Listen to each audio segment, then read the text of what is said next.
வீடுதோறும் அரசு சேவைகள் மருத்துவம் தொடர்ந்திட ஸ்டாலின் தொடரட்டும், தமிழ்நாடு வெல்லட்டும். தங்க நகைகள் சோவரனுக்கு 3000 தள்ளுபடி, வைர நகைகளுக்கு 10,000 தள்ளுபடி, மேலும் பல சலுகைகளுடன் அக்ஷய சூப்பர் தங்க திருவிழா, Saravana store super jewellery, Chennai, Madurai, Coimbatore. Summer வந்தாச்சு.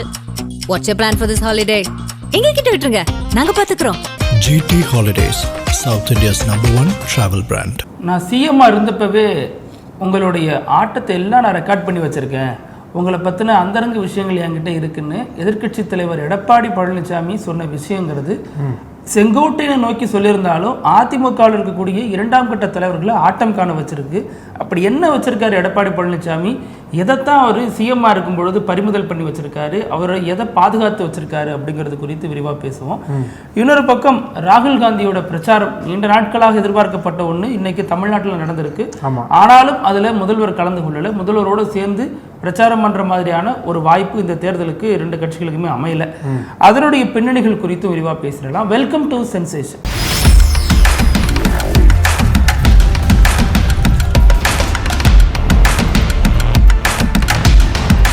வணக்கம் பிருத்திவி. வணக்கம். அழகு. ராகுல் காந்தி நம்ம தொடர்ந்து சென்சேஷனில் பேசிகிட்டே இருக்கோம். எப்போ வருவார், எப்படி பிரச்சாரம் பண்ண போகிறாரு, வருவாரா மாட்டாரா அப்படின்ற பல எதிர்பார்ப்புகளுக்கு மத்தியில் நீங்கள் சொன்னது போலவே ராகுல் காந்தி இறுதியாக தமிழ்நாட்டுக்கு வந்துட்டார். இன்றைக்கி பொன்னேரி, சோளிங்கர், துறையூர் அந்த பகுதிகளில் பிரச்சாரத்தை பண்ணியிருக்காரு. ஆனால் அதில் மிக முக்கியமான கேள்வி என்ன அப்படின்னா, ராகுல் காந்தி சென்னைக்கு வந்துட்டார், இன்னும் ஒரு 3 நாட்கள் தான் இருக்குது பிரச்சாரம் முடிகிறதுக்கு. இந்த 3 நாட்களுக்குள்ள ராகுல் காந்தியும் ஸ்டாலினும் ஒரே மேடையில் தோன்றுவாங்களா, ஒரே மேடையில் பிரச்சாரம் பண்ணுவாங்களா அப்படின்ற ஒரு கேள்வி 2 தரப்பினருக்கும் இருக்கு. ஆனால் இப்போ என்ன சொல்லப்படுது அப்படின்னா, அதற்கான வாய்ப்புகள் ரொம்ப ரொம்ப ரொம்ப கம்மியாக இருக்கு. 2 பேருமே ஒரே மேடையில் வரமாட்டாங்க. அவ்வளோ ஏன், நாளைக்கே மல்லிகார்ஜுன கார்கேவும் ஸ்டாலினும் சேர்ந்து கிருஷ்ணகிரியில் பிரச்சாரம் பண்ண போறாங்க, ஒசூர்னு நினைக்கிறேன், அங்கே ஒரு பிரச்சாரத்தை பண்ண போறாங்க நாளைக்கு. அதுல கூட ராகுல் காந்தி கலந்துக்க மாட்டார் அப்படின்ற மாதிரி செய்திகள் வருது. அதனால அவங்க 2 பேருமே சேர்ந்து இதுக்கு முன்னாடி எல்லாம் பிரச்சாரம் பண்ணதை பார்த்தோம். ஒரு சில மேடைகள்லாம் ஸ்டாலினே ராகுல் காந்தியை பிரதமர் வேட்பாளர் அளவுக்கு புகழ்ந்து பேசினதெல்லாம் பார்த்தோம் நம்ம. அந்த மாதிரி காட்சிகள் இந்த தேர்தல் பரப்புரையில் இல்லாதது எதிர் வகையில கூட்டணிக்கு ஒரு சின்ன அதிருப்தின்னு கூட சொல்லலாம். பட் இருந்தாலும் அந்த அதிருப்தியை இது பண்ற மாதிரி 2 கட்சிகள் தரப்புலையும் பல காரணங்கள் முன்வைக்கப்படுது. என்ன சொல்றாங்க அப்படின்னா, நமக்கு தெரிஞ்சதுதான், 2 பேருக்கும் நேரம் இல்லை, 2 பேருக்கும் ஏதோ ஒரு வகையில ஸ்கெட்யூல் டைட்டா இருக்கு, அதனால 2 பேரும் சேர்ந்து வர்றதுக்கு வாய்ப்பு இல்லைன்னு சொல்லிட்டு ஒரு லாஜிக்கான விஷயத்த சொன்னாலும் பின்னாடி அரசியல் ரீதியாக பல காரணங்கள் முன்வைக்கப்படுது. ராகுல் காந்தி தான் இந்த முறை ஸ்டாலினோடு நின்று பிரச்சாரம் பண்றதுக்கு தயாரா இல்லைன்னு மாதிரி சொல்றாங்க.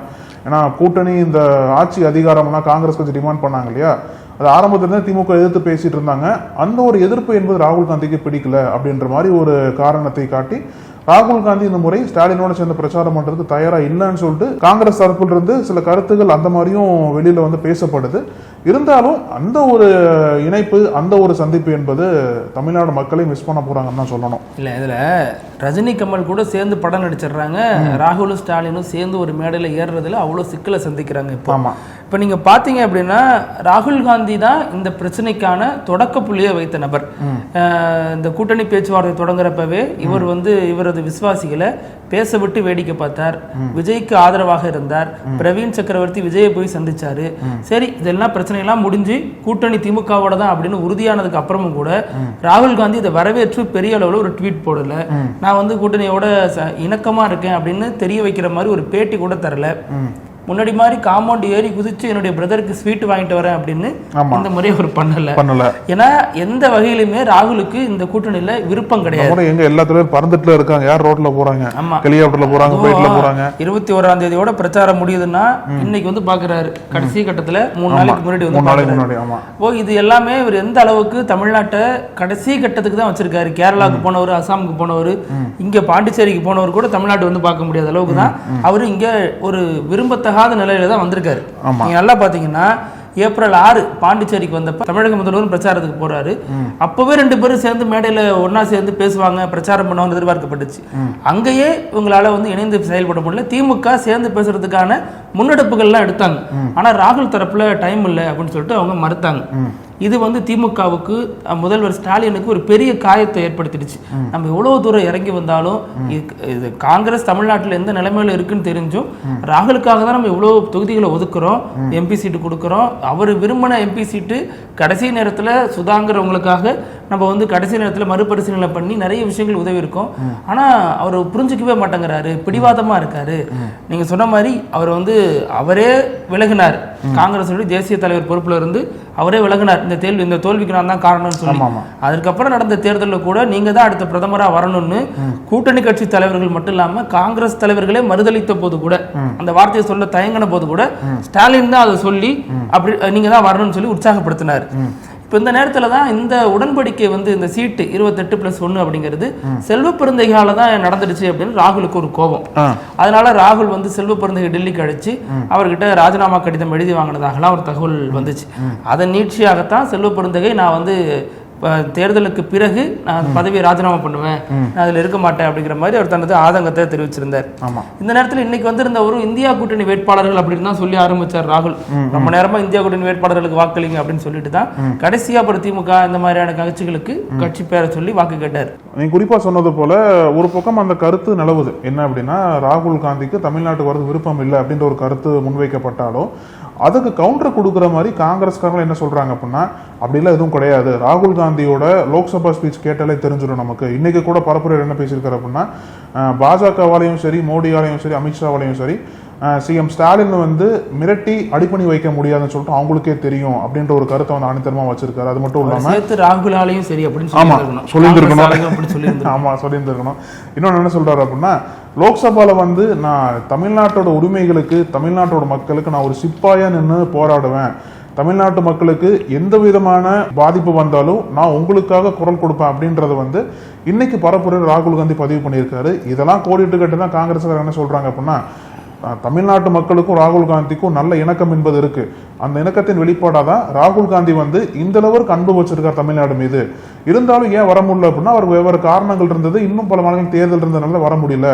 ஆனா வந்து தமிழ்நாட்டுக்கு விருப்பம் இல்லாம இல்ல ராகுல் காந்தி வர்றதுக்கு, இப்பதான் டைம் கிடைச்சிருக்குன்னு சொல்லிட்டு வந்திருக்காரு. அப்படி சொல்ற ராகுல் கரூர் விவகாரத்துல 41 பேர் செத்த பொழுது அதற்கு காரணம் யாருன்னு சொன்னாரா? திமுக தான் காரணம், அல்லது விஜய் தரப்புல தான் காரணம், அல்லது இந்த பிரச்சனை வந்து அரசு அதிகாரிகள் மத்தியிலான குழப்பம் தான் காரணம்?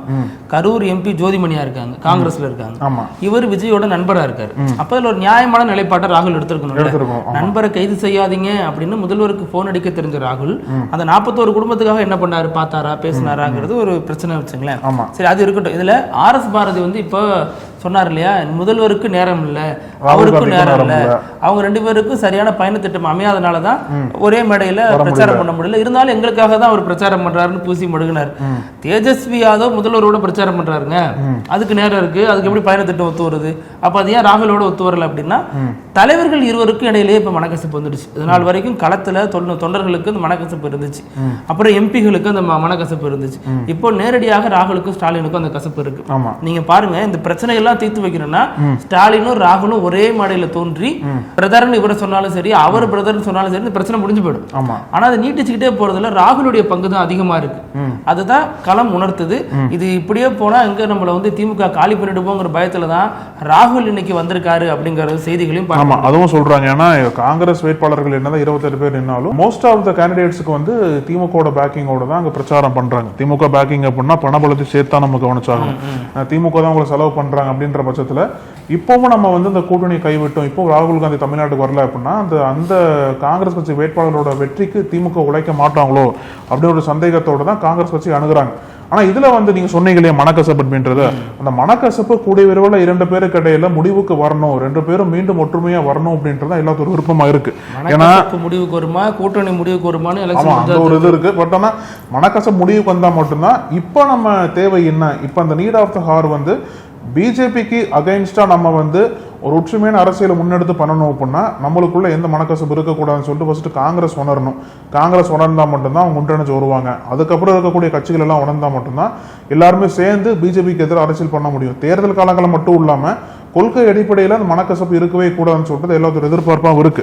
இது ஏன் நம்ம சொல்றோம் அப்படின்னா, நேற்றைய தினம் நம்ம லோக்சபால பார்த்தோம் ராகுல் காந்தியோட பேசினதெல்லாம் அந்த அளவுக்கு ஆக்ரோஷமா பாஜக அட்டாக் பண்ணி பேசினாரு. பாஜக வந்து அந்த தேசியவாதம் அப்படின்ற ஒரு வார்த்தையின் பின்னாடியும் அந்த ஆர்ம்டு போர்சஸ், அந்த ராணுவ வீரர்கள் இருப்பாங்க இல்லையா, பாதுகாப்பு படையினர், அவங்களுக்கு பின்னாடி போய் ஒளிஞ்சுக்கிறாங்க. எதற்காக பாஜக ஒளிஞ்சுக்கிறாங்கன்னு சொல்லிட்டு ஒரு கடுமையான கேள்வி லோக்சபால கேட்டிருந்தார். எதுக்கு அப்படி கேட்டார் அப்படின்னா, இந்த டீலிமிட்டேஷன் பில் கொண்டு வந்தாங்கல்ல, அந்த டீலிமிட்டேஷன் பில்லையும் விமன்ஸ் ரிசர்வேஷனையும் சேர்த்து வச்சு பாஜக போட்ட டிராமா வந்து நாடு முழுக்கவே அம்பலம் ஆயிடுச்சு.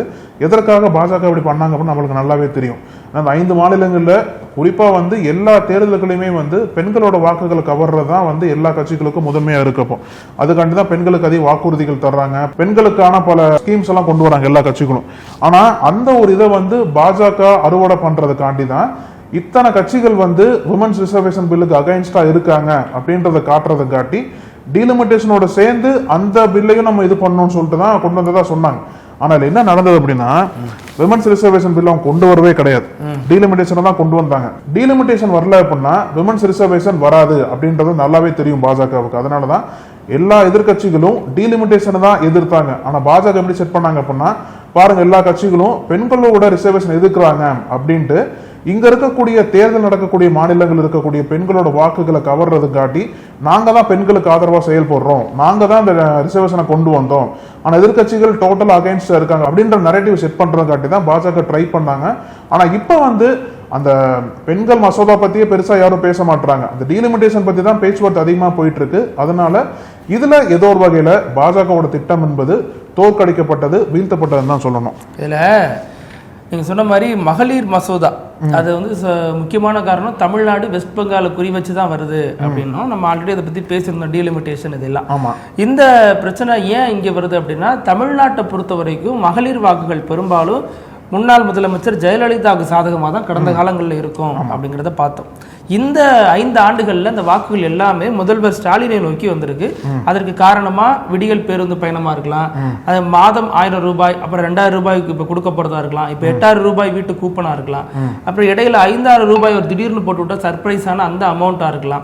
இது எல்லாமே பெண்களுடைய வாக்கை முதல்வரை நோக்கி திருப்பி விட்டுருக்கு. இதுக்காக தான் மற்ற மாநிலங்களும் இதே மாதிரியான திட்டங்களை கொண்டு வந்தாங்க. அப்போ இந்த எலெக்ஷன்ல இதுதான் கோரா இருக்கும் அப்படின்னா அந்த வாக்கை எப்படி நம்ம உடைக்கிறதுங்கிறது பாஜகவோட ஒரு திட்டமா இருந்துச்சு. அதுக்காக தான் சிறப்பு கூட்டத்தொடர் கூட்டினாங்க. அது மட்டும் இல்லாம வெஸ்ட் பெங்கால்ல இது வந்து அப்ளிகபிள் ஆகணும் அப்படின்னு சொல்லி அவங்க நம்பினாங்க. சிறப்பு கூட்டத்தொடர் கூட்டினாங்க, அதுக்கான மசோதா தோற்கடிக்கப்பட்டுடுச்சு. ஆனாலும் இதையெல்லாம் தாண்டி நமக்கு ஒரு டவுட் இருக்கு. பாஜக பொறுத்த வரைக்கும் தோற்க போகுதுன்னே தெரிஞ்சு ஒரு விஷயத்த செய்யக்கூடிய ஆட்கள் கிடையாது. அப்படி செய்யறாங்கன்னா அதற்கு பின்னாடி வேற ஏதோ சில காரணங்கள் இருக்கு. நமக்கு இப்ப புரியாது. அந்த சிம்பு சொல்லுவார்ல அப்போ புரியல இப்ப புரியுது அப்படிம்பாங்கல்ல, அந்த மாதிரி நம்ம என்னைக்கோ ஒரு நாள் இதுக்கான விஷயத்த டிகோட் பண்ணி பார்க்க போறோம். இப்போதைக்கு மேலெழும்ப நம்மளால இதைத்தான் புரிஞ்சுக்க முடியுது. இன்னும் உள்ள என்னென்ன பண்ணிருக்காங்க, என்ன நடக்க போகுது, எதற்காக இதை திடீர்னு கொண்டு வந்தாங்க. மழைக்கால கூட்டத்தொடர்ல கொண்டு வரலாம், ஆனா சிறப்பு கூட்டத்தொடர் ஏன் திடீர்னு அறிவிச்சாங்க, அதுல தோத்து போகும் அப்படின்னு தெரிஞ்சுமே எதுக்கு இந்த மசோதாவை கொண்டு வந்தாங்க அப்படிங்கறதெல்லாம் பார்க்க வேண்டியது. இப்ப கூட பாஜக போராட்டம் பண்ண ஆரம்பிச்சிட்டாங்க. ராகுல் காந்தி வீட்டுக்கு முன்னாடி பெண்களுக்கு அகைன்ஸ்டா காங்கிரஸ்காரங்க இருக்காங்க, ராகுல் காந்தி அகைன்ஸ்டா இருக்காருன்னு சொல்லிட்டு டெல்லியில இருக்க அவரோட வீட்டுக்கு முன்னாடி போராட்டம் பண்ண ஆரம்பிச்சிட்டாங்க. கிரண் ரிஜிஜு போன்ற மத்திய அமைச்சர்கள் எல்லாமே வந்து இந்த நரேட்டிவ் செட் பண்றாங்க, ஸ்ட்ராங்கா செட் பண்ண ஆரம்பிச்சிடும். அப்பவே நமக்கு நோக்கம் புரியுது. அப்போ எதிர்கட்சிகள் எல்லாத்தையும் வந்து பெண்களுக்கு எதிராக திருப்பினா மட்டும்தான் அவங்களோட வாக்குகள் நமக்கு ஆதரவா நிக்கும்னு சொல்லிட்டு தான் பாஜக திட்டமிட்டு பண்றாங்க. ஆமா, இது 2023 இந்த மசோதா நிறைவேற்றப்பட்டுடுச்சு. ஆனா அது இம்ப்ளிமெண்ட் பண்றதுல சிக்கல் இருக்கு. இல்ல இன்னொன்னு சொல்லிடணும், நிறைவேற்றப்பட்டுச்சு அப்படின்னா யுனானிமஸா நிறைவேற்றப்பட்டுச்சு, யாருக்குமே வந்து எதிர்ப்பு தெரிவிக்கல. காங்கிரஸ்ல இருந்து திமுக இருந்து அனைத்து கட்சிகளும் விமன்ஸ் ரிசர்வேஷன் பில்லுக்கு ஆதரவா நின்று அதை வந்து நிறைவேற்றி காட்டின 2020 நிறைவேற்றிட்டாங்க 2023லயே. இப்போ அந்த பில்லே கொண்டு வரல. ஏன் கொண்டு வரல அப்படின்னா டீலிமிட்டேஷன் பாஸ் ஆனா மட்டும்தான் அந்த இது வந்து நம்ம சட்டமாக்க முடியும். பெண்கள் ரிசர்வேஷனை டீலிமிட்டேஷனை காரணமா காட்டி பெண்கள் ரிசர்வேஷனுக்கு அகைன்ஸ்டா வந்து எதிர்கட்சிகள் இருக்கிறாங்கன்னு சொல்லிட்டு தான் பாஜக திட்டமிட்டு இந்த பில்லை கொண்டு வந்தாங்க. இப்ப எதிர்கட்சிகள் என்ன பண்ணணும், மகளிர் மசோதாவை சட்டமாக்குங்க அப்படிங்கறது, மகளிர் சட்டம் ஆல்ரெடி சட்டம் ஆயிடுச்சு, அதை வந்து நீங்க நடைமுறைப்படுத்துங்க அப்படிங்கறது இவங்க பிரஷர் பண்ணணும். ஆனா பாஜக என்ன பிரஷர் பண்றாங்கன்னா மகளிருக்கு எதிராக எதிர்கட்சிகள் இருக்காங்க அப்படின்னு. பாஜக தான் இப்போ ஒரு அடி முன்னாடி இருக்காங்க.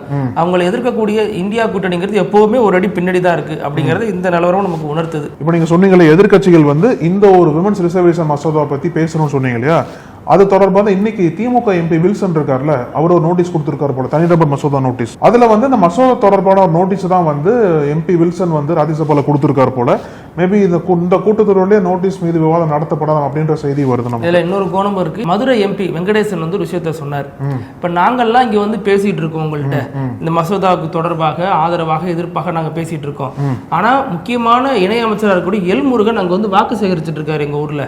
அப்போ நாங்க வந்து எப்படிப்பட்ட விஷயத்துக்கு குரல் கொடுக்கிறோம், அவர் என்னவாக இங்க இருக்கிறாரு, இதுவும் கூட பாஜகவோட திட்டம் தான் அப்படிங்கிறத நம்ம பார்க்க வேண்டியதா இருக்கு. இவங்களெல்லாம் திசை திருப்பிட்டு அவங்களை எலெக்ஷன்ல வேலை செய்ய விடாம ஆக்கிட்டு இவங்க ஒரு விஷயம் பண்ணிட்டு இருக்காங்க அப்படிங்கிறதுக்கு இந்த மசோதா பயன்படுத்திக்கிறாங்க அப்படிங்கிற கோணமும் அதுல இருக்கு.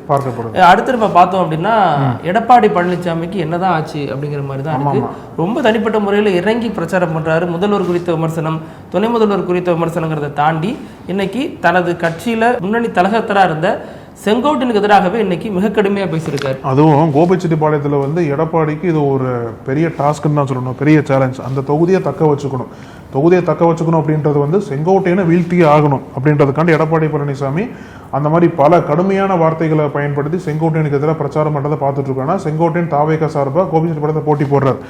எடப்பாடி அந்த தொகுதி என்பது எடப்பாடிக்கு ஆதரவு இருக்கக்கூடிய சமூகங்கள் அதிகமாக இருக்கிறதுனால நம்மளோட அதிமுக வேட்பாளர் ஜெயிச்சாகணும், செங்கோட்டையனுக்கு தோல்வி தான் வரணும் அப்படின்றதுனால ஏதோ ஒரு வகையில கொஞ்சம் வரம்பு மீறி ரெண்டு பேரும் பிரச்சாரம் பண்றாங்களோ, செங்கோட்டையன் சரி எடப்பாடியும் சரி ரெண்டு பேருமே வந்து வரம்பு மீறி பிரச்சாரம் பண்ற மாதிரி தான் தெரியுது கோபிச்செட்டிப்பாளையத்துல. அது செங்கோட்டையன் என்ன சொன்னாரு, மலைப்பாம்பு மாதிரி வந்து விழுந்தாரு, நான் அதனால பயந்துட்டு எழுந்துட்டேன். கூவத்தூர் ரிசார்ட் கடற்கரை ஓரமா இருக்கிற பகுதி விழுந்ததுனால பயந்துட்டு எழுந்துட்டேன் அப்படின்னு சொன்னாரு. ஒவ்வொரு விஷயமா சொல்றாரு.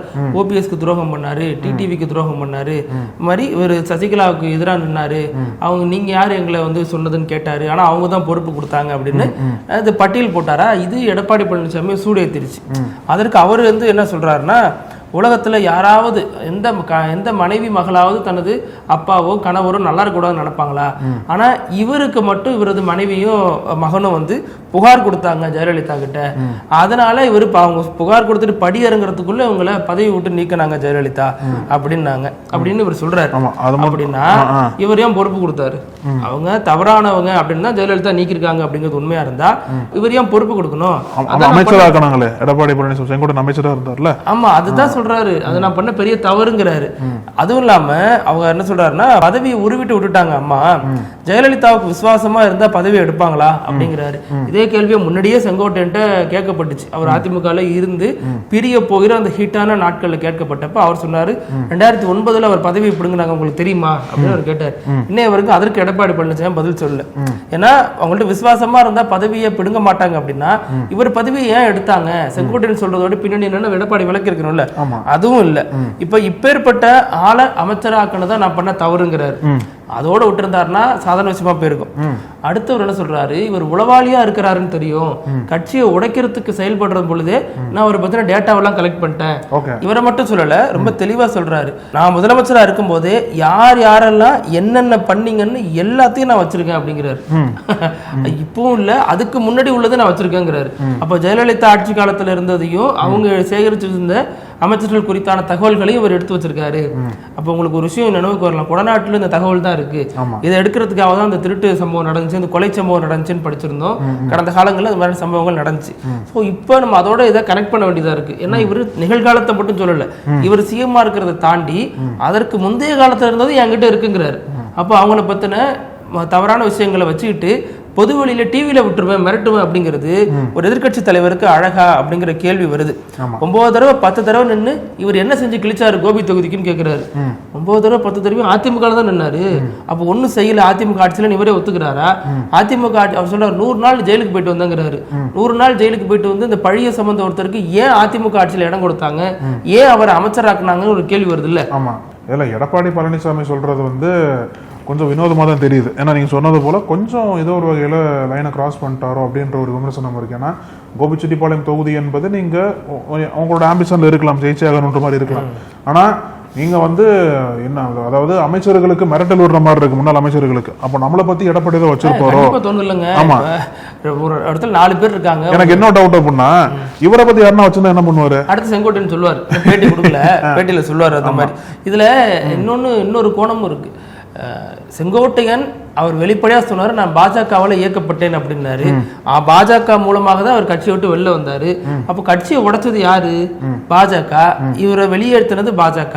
அப்ப எடப்பாடி பழனிசாமி ஏன் பாஜக நோக்கி கேள்வி கேட்காம இவரா ஒரு சந்தேகத்தின் அடிப்படையில் திமுகவோட பி டீமா அவர் இருந்தாரு அப்படிங்கிறாரு. ஆனா வெளிப்படையா சொன்னாரு பாஜக இயக்குதுனாரு. இன்னை வரைக்கும் பாஜக மறுப்பு தெரிவிக்கல. அமித்ஷா போய் பார்த்துட்டு வந்தான்னு இவர் சொன்னாரு. இன்னமும் அமித்ஷா பார்த்தாரா இல்லையாங்கிறது குறித்து பாஜக விளக்கம் கொடுக்கல, மறுப்பும் தெரிவிக்கல. அப்ப இதெல்லாம் எடப்பாடி பழனிசாமி என்னவா பாக்குறாரு அப்படிங்கிறது முக்கியமான கோணம். அதுல ஒண்ணும் இல்ல பிருத்திவி, செங்கோட்டையன் மறைமுகம் அமித்ஷாவை பார்த்தாரு, எடப்பாடி பழனிசாமி வெளிப்படையா பார்த்தாரு. அவ்வளவுதான் வித்தியாசம் இங்க. அதனால மைனஸ் இன்டு மைனஸ் பிளஸ் ஆயிடுச்சு. ஆமா ஆமா, அவ்வளவுதான். செங்கோட்டையன் அதான் விரும்பினார் பாஜகவோட சேரணும் அப்படின்ட்டு. எடப்பாடி பழனிசாமி அதான் விரும்பி இருக்காரு. 2 பேரும் சேர்ந்துட்டாங்க. இப்போ வேற ஒண்ணும் இல்ல. செங்கோட்டையன் சொல்றது முக்கியமா நீ போட்ட ஆட்டம் எல்லாம் தெரியும் அப்படிங்கிறாரு. தனிப்பட்ட விவகாரங்கள்ல சேகரிச்சு வச்சிருக்கிறது, அது பொதுவெளியில இப்படி பகிரங்கப்படுத்தி பேசுறதெல்லாம் எதிர்கட்சி தலைவருக்கு அழகா அப்படிங்கிற கேள்வியோட நம்ம இந்த வாதத்தை நிறைவு செய்யலாம். ஆமா, இப்போ வந்து டைம் 7 மணி ஆச்சு இல்லையா? ஆமா, இன்னும் 8:30 மணிக்கு, அதாவது இந்த வீடியோ ஆமா என்ன பேச போறாருன்னு தெரியல. ஒரு நாள் டிமானிட்டைசேஷன் பண்ணாங்க. ஆமா, இப்போ டீலிமிட்டேஷன். ஆமா, இப்போ வந்து நம்ம இந்த வீடியோ பப்ளிஷ் ஆகிற டைம்ல பிரதமர் மோடி பேசியிருக்கலாம். ஆனா இப்போ நம்ம என்ன டைம்னா, இப்போ 8:30 மணிக்கு பிரதமர் மோடி வந்து நாட்டு மக்கள் இடத்துல உரையாற்ற போறாரு அப்படின்ற மாதிரி தகவல் வந்திருக்கு. என்ன பேச போறாரு அப்படின்னா, இந்த டீலிமிட்டேஷன் பத்தி தான் பேசுவார் அப்படின்ற ஒரு எதிர்ப்பு. ஒருவேளை கேஸ் விலை, பெட்ரோல் எல்லாம் உயர்த்திடுவாரோ? எலெக்ஷன் முடியணுமே. எலெக்ஷன் முடினா தான் உயர்த்துவாரு. இது வந்து எப்படின்னா, இந்த டீலிமிட்டேஷன் பத்தி, அப்புறம் வந்து விமன் ரிசர்வேஷன் பில் இருக்குல்ல, அதை பத்தி பேசுவார். வழக்கம் போல எதிர்கட்சிகள் மீது குற்றச்சாட்டு வைப்பாரு. நான் வந்து பெண்களுக்காண்டி எவ்வளவு சட்டங்கள்லாம் கொண்டு வந்திருக்கு, எதிர்கட்சிகள் வந்து நிறைவேற்ற விட மாட்டாங்க அப்படின்னு ஒரு பழி தூக்கி போடுவாரு. அதெல்லாமே நடக்கும்னு சொல்லிட்டு எதிர்பார்க்கறாங்க.